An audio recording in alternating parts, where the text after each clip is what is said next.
Ya, masa aksi mulai berdatangan di depan gedung DPR untuk melakukan unjuk rasa. Mahasiswa dari sejumlah universitas datang pada pukul 3 sore. Di atas mobil komando mahasiswa menyampaikan protes mereka, diantaranya menyuarakan mengenai kebijakan ekonomi saat ini. Dan selain itu, mahasiswa menuntut agar pemerintah menurunkan harga BBM dan menstabilkan harga. Diperkirakan masa aksi hari ini berjumlah 600 orang yang terdiri dari sejumlah universitas di Jakarta dan sekitarnya. Hidup mahasiswa! Hidup rakyat Indonesia! Dan kini kami akan ajak Anda untuk melihat langsung situasi terkini aksi unjuk rasa mahasiswa pada sore ini. Kita bergabung dengan rekan kami Ismalia Meidasari langsung dari kawasan Monas, Jakarta Pusat. Ismalia, seperti apa jalannya aksi pada sore ini dan apa aja tuntutannya? Ya, selamat siang Noval dan juga pemirsa. Untuk saat ini di depan gedung DPR, masa aksi ini sudah mulai berdatangan sejak pukul 15.00. Namun untuk kedatangan ini bergelombang seperti itu. Jadi tadi ada juga dapat kami laporkan untuk himpunan mahasiswa Islam ini datang terlebih dahulu membawa satu mobil komando. Setelah itu disusul oleh mahasiswa dari Universitas Mercu Buana, dan juga saat ini mahasiswa dari Trisakti juga sudah mulai datang dan menyuarakan atau berorasi di depan gedung DPR. Dan dapat kami informasikan juga Noval dan juga pemirsa, mereka menyuarakan beberapa tuntutan terutama isu-isu ekonomi yang saat ini sedang hangat diperbincangkan seperti menurunkan harga BBM dan juga mengevaluasi program MBG. Dan juga sampai saat ini memang untuk mahasiswa ini dapat kami laporkan di belakang kami ini merupakan mahasiswa dari Universitas Trisakti dan juga mahasiswa Islam ini masih menyuarakan tuntutan mereka di depan gedung DPR dan berharap anggota DPR yang ada di dalam ini mendengarkan orasi mereka atau tuntutan mereka. Dan juga untuk demo pada hari ini diperkirakan ada sekitar 600 lebih mahasiswa yang datang dan juga ada sejumlah masyarakat yang datang. Ini tergabung dalam beberapa mahasiswa dari universitas-universitas yang ada di Jabodetabek dan juga di sekitarnya. Dan untuk pantauan kondisi lalu lintas di tempat kami melaporkan untuk di depan gedung DPR ini jalanan memang sudah ditutup, Noval dan juga pemirsa. Namun nantinya akan dibuka secara situasional jika nanti demo ini sudah berakhir. Dan juga untuk pengamanan di sini pada hari ini disiapkan ada sekitar 4.000 personel yang mengamankan dari gabungan TNI Polri yang akan mengamankan demo di depan gedung DPR ini. Kembali ke Nova. Ya, baik, terima kasih Ismalia laporannya dari gedung DPR RI. Selamat bertugas kembali. Pemirsa, di hari ini polisi menangkap Roy Suryo dan Tifauziah Tiasuma atau Dr. Tifa. Keduanya langsung dibawa ke Polda Metro Jaya.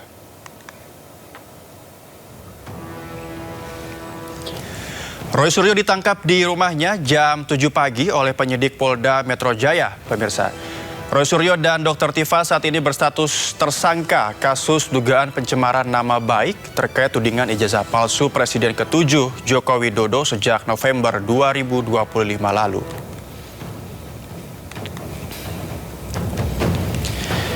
Sementara itu, Dr. Tifa dijemput polisi di apartemennya sekitar jam 6.47 pagi. Dan Dr. Tifa langsung dibawa ke Polda Metro Jaya. Kuasa hukum Dr. Tifa menyayangkan penangkapan ini, pemirsa. Lantaran kliennya selama ini dianggap kooperatif dan selalu hadiri undangan pemeriksaan.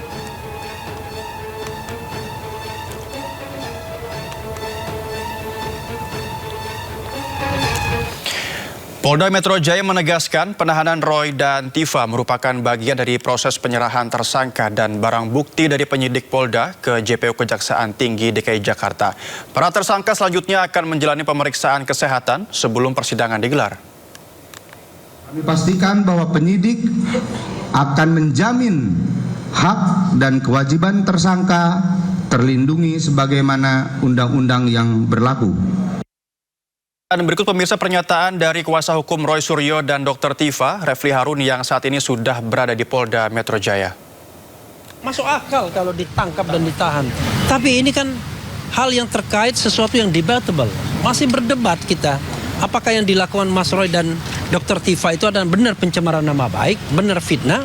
Bagaimana kalau memang ijazah itu memang benar-benar tidak ada, seperti yang dikatakan Bonatua Silalahi, atau ijazah itu memang benar-benar palsu? Apalagi kemudian tim pemburu ijazah palsu itu sudah melaporkan beberapa pihak yang diduga juga terlibat dalam proses pembuatan. Jadi ini kan dalam proses pembuktian yang belum tentu klien kami salah, ya kan? Bahkan kalau saya sebagai lawyernya mengatakan klien kami sama sekali tidak salah, dan kami yakin bahwa memang betul yang namanya 99,9 ijazah itu palsu. Nah, karena itu sekali lagi kami protes keras terhadap penangkapan dan penahanan ini, apalagi dilakukan ketika Dr. Tifa hendak ujian disertasinya, seminar hasil. Pukul 8 dia mau ujian, pukul 7 dia ditangkap. Padahal dia mau pergi ke suatu tempat untuk ujian tersebut. Kalau Mas Roy gimana penangkapannya? Katanya subuh. Mas Roy itu lebih tragis lagi. Pukul 12:30 saya baru berpisah dengan Mas Roy. 12:30 atau jam 1 malam dini hari, karena kami ada acara di Bandung. Oke, kami ada acara di Bandung, dan kemudian setelah itu pisah kita. Dan Mas Roy bercerita kepada saya, tadi saya temui di Subdit Kamnek, di ruang Subdit Kamnek. Dia mengatakan tidak sempat apa-apa, untung masih sempat sholat subuh. Jadi belum mandi, belum berpakaian secara layak, dan kemudian dipaksa untuk dibawa ke Polda Metro. Ya, karena kedua klien kami tidak mau ribut, akhirnya ya sudah ikut saja ke Polda Metro tanpa menandatangani, Mas Roy ya yang firm, tanpa menandatangani surat penangkapan tersebut. Oke, Bang Refli. Ya. Ini kan sebenarnya sudah mau P21. Ya. Artinya tinggal seminggu kurang lah harusnya P21. Kenapa tiba-tiba Polda tiba-tiba menangkap? Alasannya apa tadi? Ada pertemuan atau ada obrolan? Kita kan nggak bisa kemudian menanyakan kepada pihak yang hanya melakukan perintah. Kalau dia mengatakan, salah seorang penyidik mengatakan, ya kami cuma melakukan perintah bang, katanya. Nah, pertanyaannya adalah siapa yang membuat perintah tersebut? Apakah yang membuat perintah tersebut itu ada pesan-pesan dari pihak lain? Kan selama ini kan selalu ada provokasi agar Roy Suryo ditangkap, ditahan dan lain sebagainya. Padahal sekali lagi ini kan bukan sebuah kejahatan yang dalam hukum pidana dikatakan mala in se, yaitu kejahatan yang dari sononya kejahatan seperti pembunuhan, korupsi dan lain sebagainya, penyiksaan dan lain sebagainya. Tapi ini adalah sesuatu di gray area, wilayah yang benar nggak bahwa ini adalah pencemaran nama baik? Kami mengatakan bukan, ini adalah public accountability, tanggung jawab publik untuk mantan kepala negara itu membuat sebuah klarifikasi yang benar-benar memadai bahwa ijazahnya memang asli ketika ada warga negara mempertanyakannya. Jadi penyidik datang tidak ada alasan sama sekali ya? Nggak ada. Memberikan surat juga? Tidak ada alasan. Belum sempat tanda tangan? Tidak ada indikasi mau melarikan diri.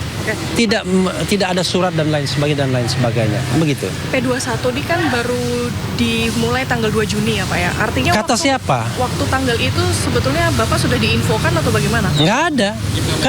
Kan itu adalah sebuah pernyataan yang tidak langsung dari di Reskrimum Polda Metro Jaya yang mengatakan bahwa ketika ditanya oleh salah satu teman di sini, jangan-jangan yang nanya soal P21, dia mengatakan bahwa mereka tidak perlu lagi melengkapi berkas. Itu saja pernyataannya. Nggak ada P21 dan lain sebagainya. Tetapi pihak sana, ya kadang-kadang kita mengatakan termul lah ya, pihak yang nggak punya legal standing, yang mengatakan relawan dan lain sebagainya. Kan dalam hukum ini harus jelas, saya ada standingnya penasihat hukum. Ada orang yang nggak jelas, wah ditangkap, ditahan, kami yakin akan P21 dan lain sebagainya. Tetapi keyakinan itu sebenarnya sebuah provokasi. Harus ditangkap, ditahan dan lain sebagainya. Kalau hitungannya tanggal 2 yakin P21 udah lewat waktunya.